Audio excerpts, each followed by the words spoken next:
오늘은 본태성 혈소판증가증에 대해 이야기해 보겠습니다. 이 질환은 최근 보험 분쟁에서 많은 논란을 일으키고 있는데요. 특히 암 진단비와 관련된 분쟁이 자주 발생하고 있습니다.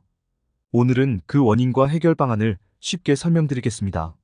먼저 본태성 혈소판증가증이 무엇인지 알아보겠습니다.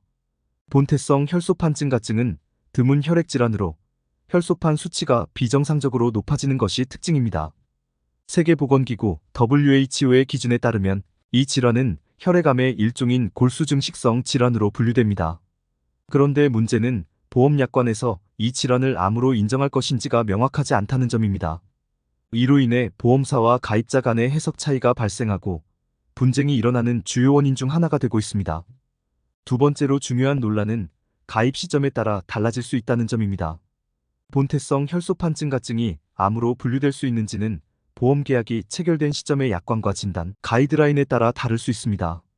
예를 들어 가입 당시에는 본태성 혈소판증가증이 암으로 분류되지 않았지만 이후 WHO의 분류 기준이 변경되면서 암으로 재분류된 경우도 있습니다.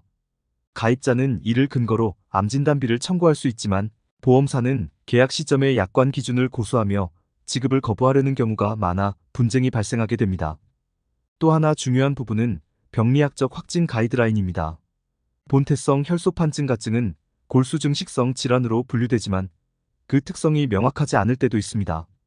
이로 인해 의학적 소견이 엇갈리게 되고 보험사와 가입자 간의 의견 차이가 생깁니다. 특히 확진 기준이 명확하지 않거나 해석의 여지가 있을 때 보험사는 이러한 모호성을 이유로 암 진단비 지급을 거부하려고 합니다. 마지막으로 고해감 진단비 지급과 관련된 논란도 있습니다. 일부 보험약관에서는 특정 골수증식 질환을 고해감으로 인정해 고해감 진단비를 지급하도록 규정하고 있습니다. 가입자 측에서는 본태성 혈소판증가증이 골수증식 질환으로 분류되므로 고해감 진단비 지급 대상이라고 주장하지만 보험사는 이 질환이 고해감에 해당하지 않는다고 주장하며 지급을 거부하는 경우가 많습니다. 이러한 분쟁 상황에서 중요한 것은 전문가의 도움을 받는 것입니다. 정확한 병리학적 판단과 보험 약관의 해석을 바탕으로 대응하는 것이 필요합니다. 본태성 혈소판증가증은 특정 조건과 상황에 따라 암으로 인정될 가능성이 있기 때문에 가입자는 이를 뒷받침할 수 있는 의학적 소견을 명확히 제시해야 합니다. 또한 보험 약관의 모호함을 해석하여 자신의 권리를 주장하는 전략이 요구됩니다. 손해사정사와 같은 전문가의 조언을 받으면 이러한 분쟁 해결에 큰 도움이 될 수 있습니다.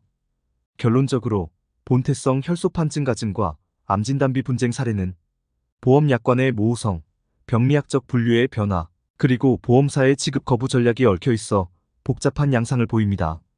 하지만 포기하지 않고 자신의 권리를 주장하는 것이 중요합니다. 전문가와 함께 대응 방안을 모색하고 보험 약관과 의학적 근거를 철저히 검토해 정당한 보상을 받을 수 있도록 노력해야 합니다. 보험사와의 분쟁은 시간과 노력이 많이 소모될 수 있지만 명확한 근거와 철저한 준비를 통해 자신의 권리를 지키는 것이 결국 가장 중요한 목표입니다. 오늘 내용이 도움이 되셨다면 구독과 좋아요 부탁드립니다. 감사합니다.